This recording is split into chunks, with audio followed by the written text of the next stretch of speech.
天皇陛下万歳。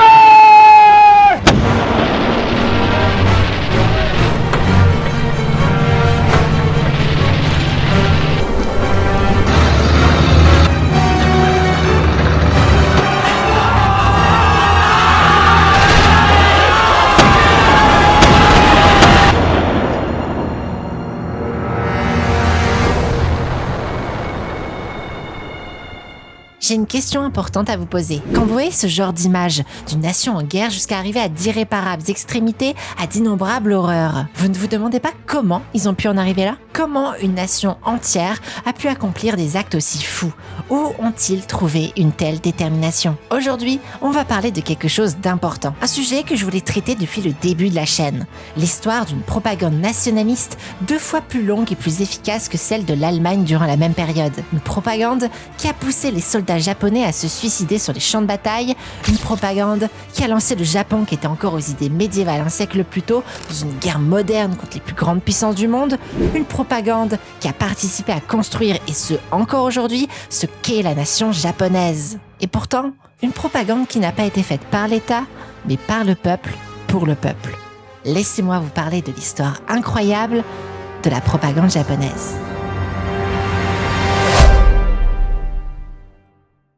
Et d'ailleurs, si le contenu de ma chaîne t'intéresse, n'hésite pas à rejoindre le Discord de la communauté. Là-bas, tu pourras y parler de Japon, d'histoire, de langue japonaise, de jeux vidéo et de tout et de rien. C'est le meilleur moyen de communiquer avec moi et de proposer tes idées pour les prochaines vidéos. Le lien est directement dans la description. L'histoire de la propagande japonaise est unique au monde. C'est pour ça qu'elle est aussi intéressante en fait. Notamment car le Japon a commencé sa Seconde Guerre mondiale beaucoup plus tôt que les autres pays. Si les cours d'histoire tendent à dater l'entrée en guerre du Japon dans la Seconde Guerre mondiale à partir de 1941 avec l'attaque de Pearl Harbor, c'est oublier que le Japon est en guerre depuis 1937 avec le début de la guerre sino-japonaise, voire depuis 1931 avec l'invasion japonaise de la Mandchourie. Mais l'acte 1 de la propagande impériale japonaise remonte bien au 19e siècle. Souvenez-vous, c'est le moment où le Japon médiéval du shogunat Tokugawa, avec ses samouraïs et ses seigneurs, laisse place au pouvoir de l'empereur Meiji et de ses projets de Japon moderne, d'armée centralisée et d'identité nationale. Sauf que bon, l'identité nationale japonaise est encore relativement floue durant cette période. Il y a un réel besoin de mettre toute la population derrière des valeurs communes. Et pour cela, le gouvernement Meiji aura une idée brillante, le Bushido. Il y a une volonté de récupérer les images féodales et romantiques du samouraï pour les prôner comme une identité culturelle et militaire japonaise. Là où durant l'ère Edo et plus globalement dans toute l'histoire japonaise, c'est bien le modèle raffiné de la culture chinoise qui était mis en avant, désormais c'est l'histoire purement japonaise via ce modèle du guerrier samouraï et de son fameux Bushido qui est utilisé pour construire un début d'unité nationale autour de l'armée et d'un désir d'expansion. Sauf que le hic, c'est que le Bushido n'existe pas. L'historien Nomikos Vaporis dit même « Le terme Bushido n'était pas souvent utilisé et ne s'est popularisé qu'au XXe siècle lorsqu'il a été associé à l'essor du nationalisme à la fin du XIXe siècle et au début du XXe siècle. De nombreux historiens critiquent le terme de Bushido comme une tradition inventée, arguant qu'il n'y avait pas d'articulation complète ou cohérente d'un code de comportement des samouraïs. Le Bushido, comme on le connaît en Occident, a été popularisé et structuré durant le début du XXe siècle dans un livre de Nitobe Inazo, Bushido, l'âme du Japon, un ouvrage écrit en anglais qui deviendra un best-seller à l'étranger jusqu'à se retrouver comme livre de chevet d'un certain Theodore Roosevelt. Ce livre est fondateur dans l'idée du Bushido et dans l'âme du Japon, véritablement, tant à l'extérieur qu'à l'intérieur du pays. Un formidable outil de propagande et de roman national tellement efficace qu'encore aujourd'hui, des gens se font tatouer les kanji du Bushido sans savoir que ce concept n'a jamais été prôné par les samouraïs. C'est d'ailleurs cette même idée d'instrumentalisation de la féodalité que l'on retrouvera en 1935 où le projet d'une guerre contre les puissances occidentales se prépare. C'est sûrement dans le but d'un retour aux racines fantasmées du Japon que le Kyugunto, le sabre militaire réglementaire de l'armée, grandement inspiré des sabres de cavalerie européens, adoptera un style plus traditionnel sous le nom de Shingunto à l'aube de la Seconde Guerre mondiale. Bon, Pour ne rien vous cacher, quand j'ai commencé à faire des recherches pour cette vidéo, je m'attendais évidemment à découvrir sur toutes ses facettes les mécanismes de l'évolution de la propagande japonaise par le prisme de l'expansionnisme, du nationalisme et du militarisme japonais. Sauf qu'en réalité, la propagande impérialiste japonaise ne sera présente de façon unifiée et efficace que très tardivement. Certes, c'est bien dès les années 1930 que les idées nationalistes commencent vraiment à prendre de l'essor, notamment du côté des militaires, mais ça reste une propagande avec des messages contradictoires, qui ne prônent pas toujours les mêmes ambitions politiques, reflétant la multiplicité des courants et des idées de l'extrême droite au Japon durant cette période. Il suffit de voir l'incident de la secte de la Ligue du Sang, qui était nationaliste, traditionnaliste, mais anti-militariste. D'ailleurs, j'ai traité de cette secte aux multiples meurtres dans ma dernière vidéo, alors n'hésitez pas à y jeter un œil. Et malgré la mise en avant d'un plan pour la création d'une agence gouvernementale de la propagande en janvier 1935, le message sur ce qui commence à être appelé Shiso-Osen, la guerre de la pensée, est encore flou et très mal organisé. Il faudra vraiment attendre le début de la guerre sino-japonaise en 1937 pour voir le cabinet de l'information, qui est un cabinet de propagande, naître et avoir la lourde tâche d'apporter sens et cohérence aux messages contradictoires provenant d'une multitude de sources civiles, politiques, de bureaux gouvernementaux et de militaires. Non. En fait, les bons élèves de la propagande avant 1937 au Japon vont peut-être vous étonner, car ce sont les communistes. Il faut bien comprendre que dans les années 1910-1920 et la politisation progressive des travailleurs des industries, les idées de gauche ainsi que le communisme se développent vraiment beaucoup au Japon. Pour vous dire, on parle de 2000 grèves en 1927 d'après l'historien Bertin Magid. C'est une véritable effervescence des idées de gauche qui se radicalisent peu à peu, et avec cette radicalisation via la propagande, notamment via la création de la Confédération Générale Japonaise des Arts Prolétariens, qui voit le jour en 1928. Une confédération divisée en sous-groupes. On y retrouvait la Ligue des auteurs, des artistes de l'art plastique, des musiciens et du théâtre. Et c'est cette dernière ligue qui se fera avant-gardiste en commençant à utiliser le cinéma. Une ligue du cinéma prolétarien que l'on connaîtra sous le nom de Prokino. Prokino est justement porté par un certain Genji Sasa, communiste convaincu qui appelle déjà un véritable acte de propagande de gauche assumé dans une revue de presse. Je trouve regrettable que les cinéastes se bornent à rester derrière leur bureau, ni plus ni moins que penser pour penser. Après tout, leur critique ne fait que se conformer au dogme de la gauche. Ils sont les rédacteurs des torchons et absurdités de leur propre camp. Vous, les véritables critiques cinématographiques de classe, votre stylo doit être de bout en bout une arme affûtée. Sans cette lutte, si vous vous contentez d'être les énumérateurs inutiles des préceptes de gauche, alors vous n'êtes que des clowns ignobles, sévissant sur le dos du prolétariat. Vous n'êtes que de gros traîtres immondes. Avec l'aide des autres cinéastes de classe, nous travaillons à l'assujettissement par la critique de tous les arts bourgeois et nous opposons à la pression tyrannique et despotique à l'œuvre dans le cinéma. Nous en appelons à la collaboration pour une production organisée et une distribution unifiée des films afin de libérer le prolétariat. Et cela fonctionnera avec pas moins de 11 bandes d'actualité, 19 reportages, 12 documentaires, un film d'animation et 5 films. En tout cas, c'est un véritable triomphe pour les idées de gauche et sa propagande cinématographique, comme le souligne bien l'activiste Akira Iwasaki. Tous les arts sont les récipients de l'idéologie. Il y a 10 ans, le cinéma était un divertissement populaire. Il y a 5 ans, c'était un commerce, qui plus est un commerce très lucratif. Mais il y a 3 ans, le cinéma est devenu un art. Les pâles amateurs d'art, à force de parler de son charme, de sa vitesse, de son rythme, ont fini par laisser refroidir le café. Aujourd'hui, enfin, le cinéma est une ceinture d'idéologie d'une largeur de 35 mm.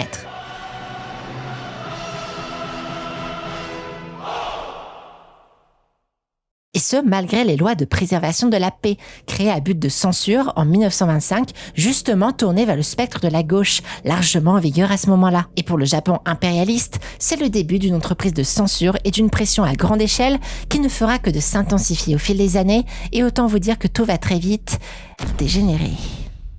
En septembre 1938, l'écrivain Fusao Hayashi, pourtant anciennement proche des mouvements prolétariens, expose dans la revue Cinéma japonais la nécessité d'un groupe pour la rénovation du cinéma. Il écrit que le Japon change et que le cinéma doit embrasser ce changement. Ce changement, c'est le totalitarisme. Dans l'article qui suit, Mikio Tatebayashi, haut fonctionnaire du ministère de l'Intérieur, définit les objectifs d'une réglementation du cinéma. Démontrer l'excellence de l'esprit national quand depuis Meiji, les politiques nationales en termes de culture et de pensée, sous couvert de rechercher la connaissance de par le monde, ont fini par s'agenouiller devant les pensées occidentales. En effet, le boom économique et culturel de 1910 et 1920, qui avait vu le Japon s'ouvrir à la culture occidentale, notamment américaine, est clairement fini. La dépression économique fait des ravages. La politique budgétaire est à l'économie, les inégalités se creusent, le Japon signe des traités jugés inégaux à l'international, le gouvernement démocratique est de plus en plus incapable de réagir, entraînant une augmentation spectaculaire des meurtres politiques,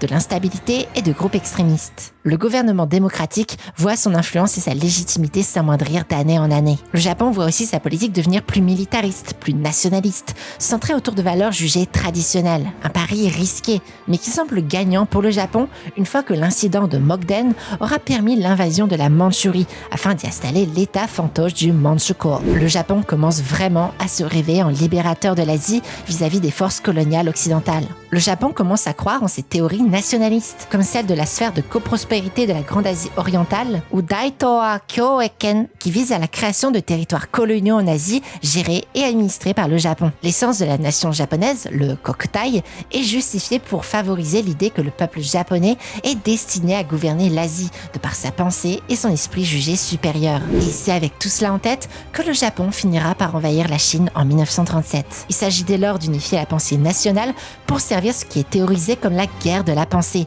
bref, la propagande. Le cinéma est l'un des premiers médiums touchés par les lois qui contrôleront totalement la production. Je ne vais pas vous faire ici une énumération des 28 articles, mais ça peut se résumer à peu près comme ça. Recensement des travailleurs du cinéma, censure du scénario avant la production de films propagandistes obligatoires et interdiction de mettre en avant des idées contraires à l'identité nationale. Des dirigeants de studios aux moindres techniciens, toute l'industrie cinématographique se retrouve sous la coupe de l'État militariste. Aucune œuvre de fiction n'est désormais possible sans l'aval de la commission sensoriale, libre de juger selon des critères parfois assez fantaisistes de la pertinence de tel ou tel scénario. Le film de Fumio Kame, Tatakau Hetai, fournit ainsi l'un des exemples les plus connus de films censurés après l'achèvement. Fumio Kame est même arrêté et passera 2 ans en prison, tandis que l'activiste communiste Akira Iwasaki passe lui aussi quelques mois en prison sans procès. Ces mois de prison le brisent totalement et il finit par écrire un mémoire sommé par ses geôliers d'y confesser ses fautes et d'exprimer ainsi sa conversion aux idées nationales. C'est ce qu'on appelle le Tenko, la manière forte de rallier les plus récalcitrants à la cause ultranationaliste. Sauf que cette méthode est rarissime, car pour tout vous dire, les lois sur la propagande nationale et celles sur le cinéma sont accueillies très favorablement, autant par les professionnels du cinéma que par les spectateurs et les techniciens qui sont heureux de pouvoir participer à l'effort de guerre dans une sorte d'ivresse nationaliste avec un cadre structuré par l'État dès la pré-production, les assurant ainsi d'une meilleure adéquation entre impératifs de production et règles morales. Ainsi, on peut lire de la part de Sukatoshi Fuwa, directeur du bureau ministériel de l'éducation sociale, l'idée d'une censure exercée dès la pré-production n'était pas simplement une exigence arrogante imposée par un gouvernement central insensible aux problèmes de l'industrie cinématographique. Au contraire, il s'agit plutôt d'une bénédiction. Dans le passé, il était très courant qu'un projet se voit sévèrement censuré, si bien que le film en devenait invendable. En instaurant un contrôle au niveau de la pré-production, la présente loi cherche à protéger les cinéastes de ce genre de dommages. L'État posait donc les règles d'un jeu très clair pour des cinéastes qui avaient hâte d'y jouer. Du coup, la plupart des films se conforment aux exigences des censeurs. Parmi les nombreux films d'actualité produits entre 1939 et 1942, pas un seul plan n'est coupé ou censuré. Un enthousiasme, un engouement qui contamine même les communistes. Les plus fanatiques et absolus resteront en prison jusqu'à la fin de la guerre, d'autres iront rejoindre le jeune parti communiste chinois, mais l'écrasante majorité se montrera très encline à participer à la propagande nationale de leur pays. Mais comment est-ce possible ?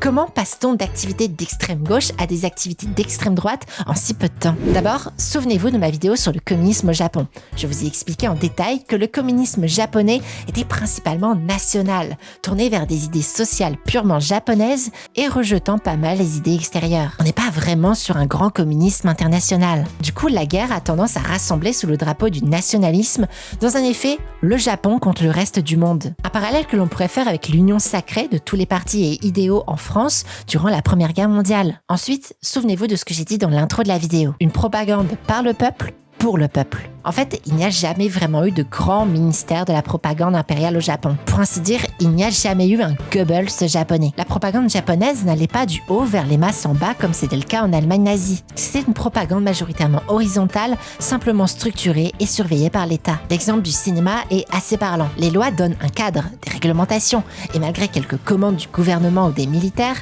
la majorité des œuvres sont produites par les cinéastes eux-mêmes et les studios de production. Une relation de confiance s'est ainsi créée entre les artistes, les propagandistes privés et l'État. Un État au final très à l'écoute, qui organise des réunions et des tables rondes pour discuter des modalités pour s'arranger avec les concernés. Ceux qui doutent encore ne sont pas torturés, enfermés ou déportés. Ils ne subissent que rarement la punition du Tenko, comme Akira Iwasaki, au profit plutôt de la méthode Kondankai, une méthode dite pédagogique où l'on va tenter de convaincre, de faire changer d'avis l'interlocuteur avec des arguments plus ou moins remplis de sophismes, mais il n'est pas question d'arracher l'adhésion. Pour que la propagande soit qualitative, individuelle et vienne vraiment du cœur, si je puis dire, il faut qu'elle soit faite avec conviction de la part des artistes, vraiment convaincus de ce qu'ils racontent. Ainsi, un grand réalisateur comme Mansaku Itami écrira « Je suis bien entendu un pacifiste fervent, mais aujourd'hui, quel genre de justification cela pourrait-il fournir ? Une fois la guerre commencée, je ne souhaitais rien d'autre que la victoire de mon pays. Je voulais même faire quelque chose pour cela. J'étais profondément persuadée que la défaite signifierait à la fois ma mort et celle de ma famille. Je croyais que mes proches, mes parents, mes voisins et bon nombre de mes compatriotes mourraient ensemble. » Tandis que Akira Iwasaki écrira lui aussi « Moi qui suis opposé à cette guerre au nom de mes idées, puis-je me soumettre provisoirement à l'armée chinoise et me battre fusil au poing contre mon propre pays ? Ou de l'intérieur de l'armée japonaise, puis-je me livrer à des actes de propagande pour saper le moral des soldats et les mener à la défaite ? Une ferveur dans la propagande et dans l'idée de la supériorité de la race japonaise qui ira même jusqu'à des noms que l'on connaît encore aujourd'hui, comme celui d'un certain Akira Kurosawa.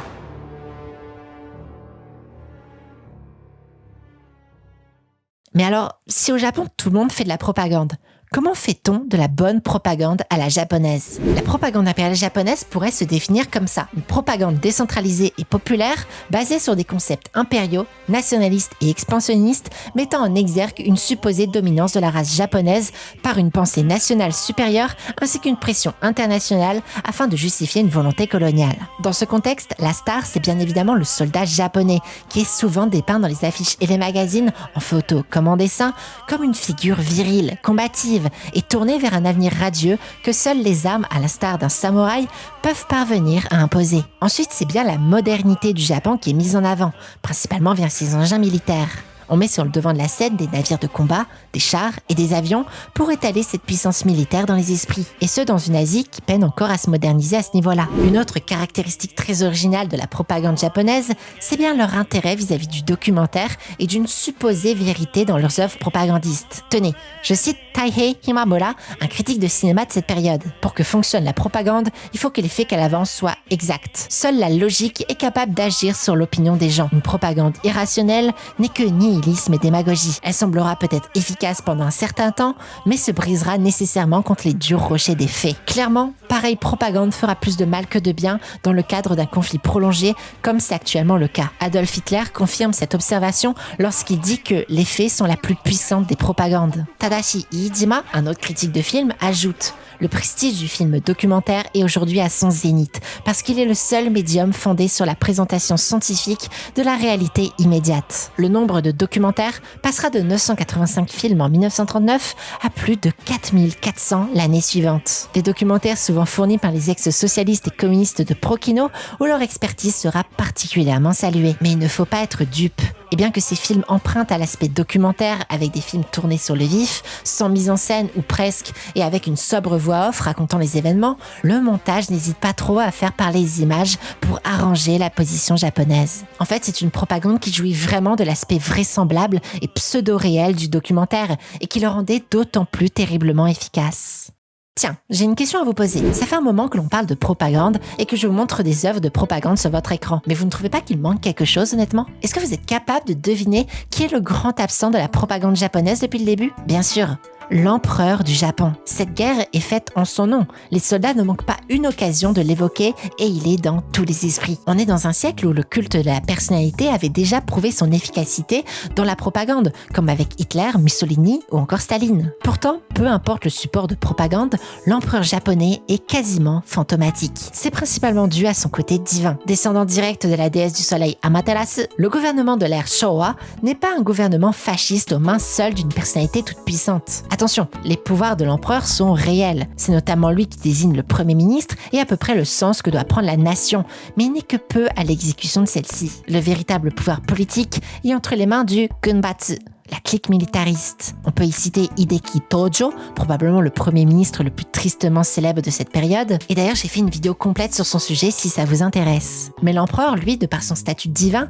est quelque peu mis à part du monde rationnel et pragmatique de la guerre, dont la guerre de la pensée et donc de la propagande. Mais il y a d'autres tabous très importants dans la propagande impériale japonaise.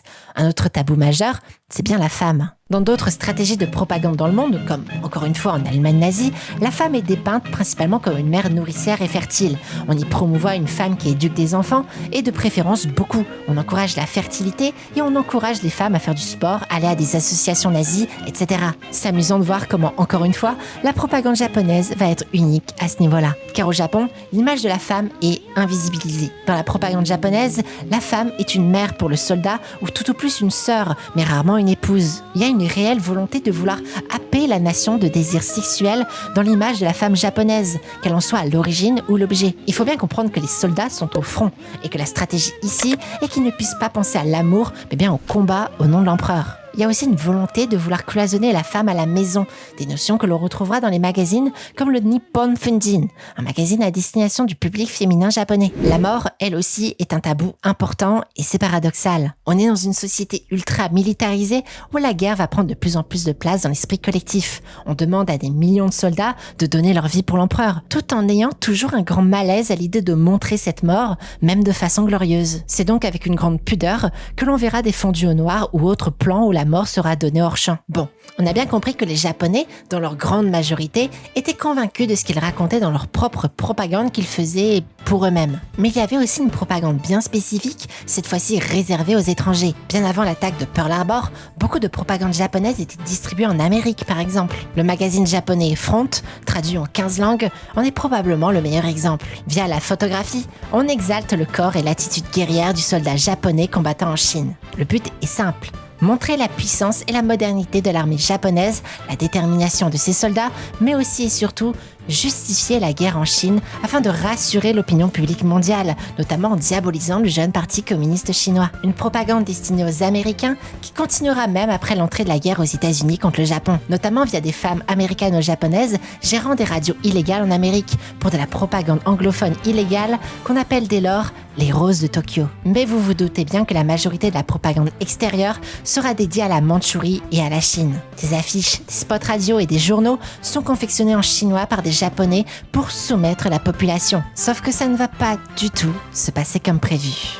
La Chine, à ce moment-là de l'histoire, c'est assez compliqué. Et clairement ici, c'est pas Rikishi Histoire de la Chine, mais ce qu'il y a à retenir est très simple. Les deux idéaux politiques majeurs de cette période sont le Kuomintang, c'est-à-dire le Parti nationaliste chinois, et le PCC, le Parti communiste chinois. Les deux se font la guerre, forcément, mais avec l'invasion japonaise, une certaine entente est convenue pour repousser l'envahisseur. Mais sur le terrain de la guerre de la pensée, ces deux adversaires ont des techniques bien différentes contre les Japonais. Tenez, par exemple, au Kuomintang, connaissez-vous l'histoire de Hasegawa Teru? Cette femme japonaise proche des milieux de gauche est une universaliste convaincue, passionnée par le concept et les idéaux de l'espéranto. Cette langue inventée en 1887, qui avait comme projet de devenir une langue commune et mondiale pour faciliter les échanges et le rapprochement entre les peuples. Elle finit par épouser un Chinois avant que les tensions n'éclatent, et quand ça arrive, elle fuit avec son mari en Chine, autant pour rester avec lui que par désapprobation pour le tournant militariste et colonisateur que prenait son pays. À ce moment-là, le Kuomintang a failli faire classer Hasegawa comme étrangère ennemie et l'expulser.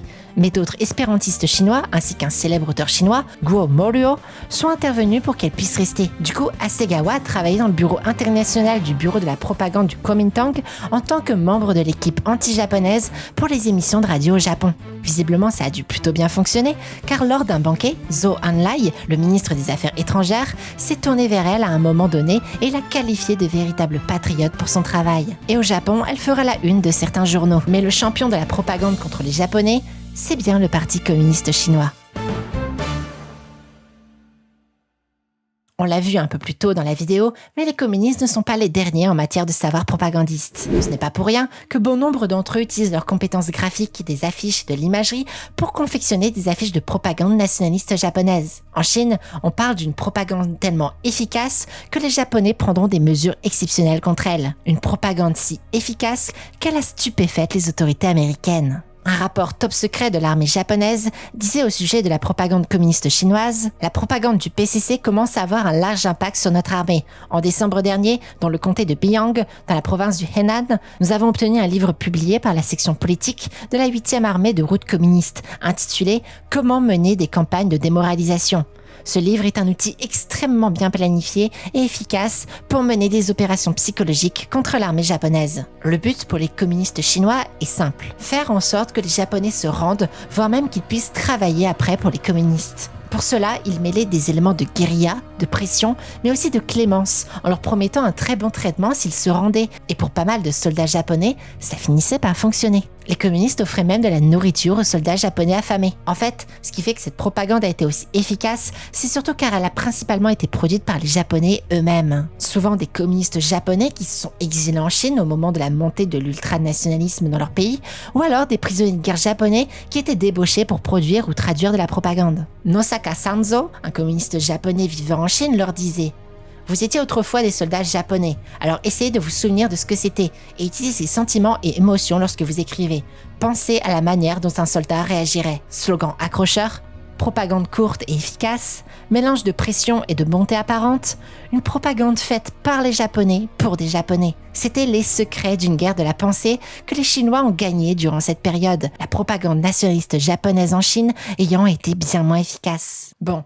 On est en plein milieu de la guerre. Pearl Harbor a lancé les États-Unis dans le conflit et le Japon s'engage dans une guerre devenue mondiale. Le défi est très grand pour les Japonais et le penchant ultranationaliste est plus appuyé que jamais. C'est vraiment la période où on exalte le plus la propagande militaire qui s'invite absolument partout. Dans les kimonos au tissu brodé de navires de guerre, de drapeaux et d'avions, dans les photographies familiales, où même les enfants se prêtent à l'ambiance militariste générale, ce qui se retrouve d'ailleurs dans leurs jouets, mais aussi sur les éventails, dans des cartes, dans les premiers mangas papier, dans les vaisselles, les paquets de bonbons et tout un tas d'autres objets, ainsi que dans la musique que vous entendez depuis le début de l'épisode. Et on n'a pas non plus parlé de l'animation de propagande japonaise, mais ça c'est parce que j'aimerais vous réserver ce sujet précis pour une vidéo dédiée, alors n'hésitez pas à suivre la chaîne pour ne rien rater du contenu à venir. Il y a aussi la littérature qui a une histoire un peu à part. La littérature au Japon, c'est vraiment un art très renommé. Et les littéraires aussi sont des enthousiastes à la guerre. On peut par exemple citer le Bataillon de la Plume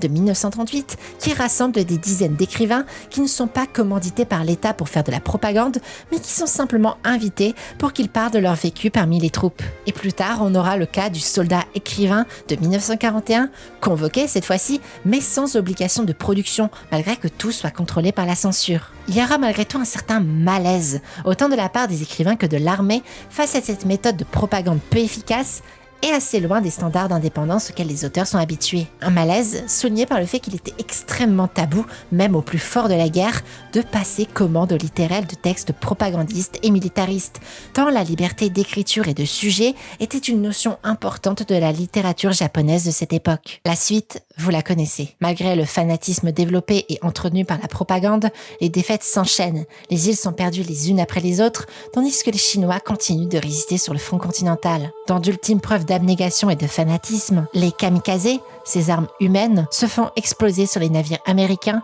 pour désespérément ralentir leur inexorable avancée, jusqu'à ce que...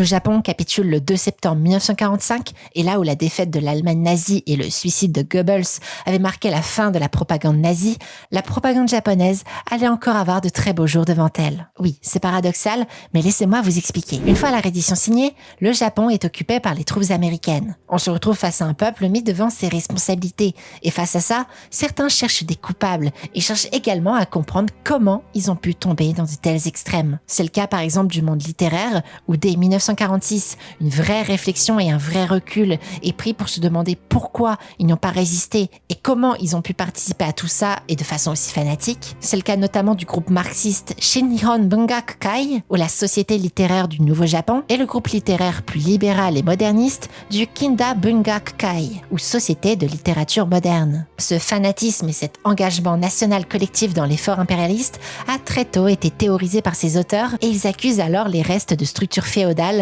comme l'influence de l'empereur sur la politique, l'écart entre le monde des intellectuels et le peuple ou encore la démocratie d'avant-guerre uniquement gérée par des élites. Un article fameux appelé Logique et psychologie de l'ultranationalisme écrit par Maruyama Masao et publié en 1946 disait même: ainsi, au Japon, nous sommes confrontés à une situation où la souveraineté nationale comprend à la fois l'autorité spirituelle et le pouvoir politique. La norme à laquelle les actions de la nation sont jugées bonnes ou mauvaises réside en elle-même, c'est-à-dire dans l'institution nationale. Et ce que la nation fait, que ce soit dans ses propres limites ou au-delà, n'est soumis à aucun code moral qui la dépasse. L'Empire du Japon en vint à être soi-même regardé comme le summum de la vérité, du bon et du beau, et se trouvait par sa nature même hors d'état d'être dans l'erreur. Par conséquent, la conduite la plus atroce, l'acte le plus perfide, pouvaient tous être pardonnés. La morale n'étant pas définie par les individus mais par l'État, le gouvernement pouvait légitimer toutes ses actions. La structure sociale hiérarchique permettait à tout moment d'attribuer la responsabilité à l'instance supérieure, et le Tenno, c'est-à-dire l'empereur, instance suprême, avait été décrété irresponsable et intouchable par les Américains dans le but de garder une unité japonaise. Du coup, aucun sens de la responsabilité n'a pu se développer et à sa place, il y a eu plutôt une tendance à se poser en victime. Mais le plus terrible dans tout ça, c'est que les forces d'occupation américaines vont finir par encourager et superviser la propagande impériale japonaise. D'abord en réhabilitant l'empereur Hirohito, longtemps associé à la guerre, le but pour les Américains qui font ces films où l'empereur est mis en scène, c'est bien de l'innocenter et de rassurer l'opinion publique américaine sur le choix de garder l'empereur de leur ennemi non seulement vivant, mais toujours empereur. Ça encore, c'est une stratégie qui peut se comprendre. Mais là où la propagande de guerre de l'armée japonaise était tournée vers une certaine tolérance et une certaine bienveillance envers les autres peuples d'Asie dans le but de créer un front commun contre le colonialisme occidental, avec la fin de la guerre et l'occupation américaine, la propagande japonaise prend un tournant définitivement raciste, anti-coréen, anti-taïwanais, supervisé et approuvé par les États-Unis. Les Américains font même censurer des textes et des œuvres antiracistes pour privilégier des idées racistes et ségrégationnistes. Cette stratégie, qui peut paraître assez étrange, a en fait deux avantages majeurs. Le premier, c'est de redresser la fierté et l'esprit national japonais grandement ébranlé par la défaite. Je rappelle que les États-Unis ne sont pas les seuls à avoir gagné la Seconde Guerre mondiale, l'URSS aussi. Et le communisme se répand de plus en plus vite. Mettre un point de racisme sur les autres peuples d'Asie permet au Japon de retrouver un esprit national rapidement et donc éviter que les idées communistes ne s'installent un petit peu trop chez les Japonais. Le second avantage est de redorer l'image américaine en Asie, grandement ébranlée par la propagande japonaise. Là où les États-Unis étaient vus comme des colonisateurs, en montrant le Japon comme un pays dangereux et raciste, ils peuvent se permettre de jouer la carte du libérateur et de l'universalisme pour accueillir d'autant plus de pays d'Asie dans son giron. Et ce, malgré les fâcheux débordements anti-asiatiques chez les Américains avant la guerre.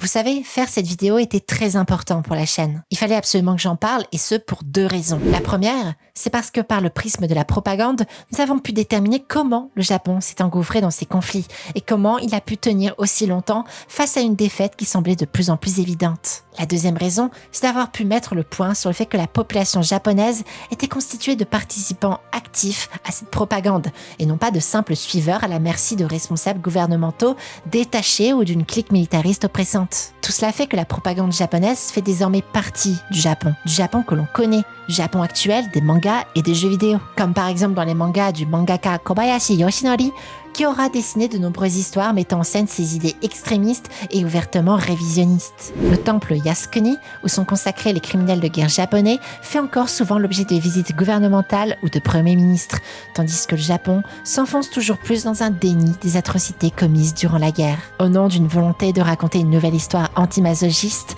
où le Japon rejoue son supposé rôle de libérateur de l'Asie, écrivant ainsi une nouvelle page de la propagande japonaise.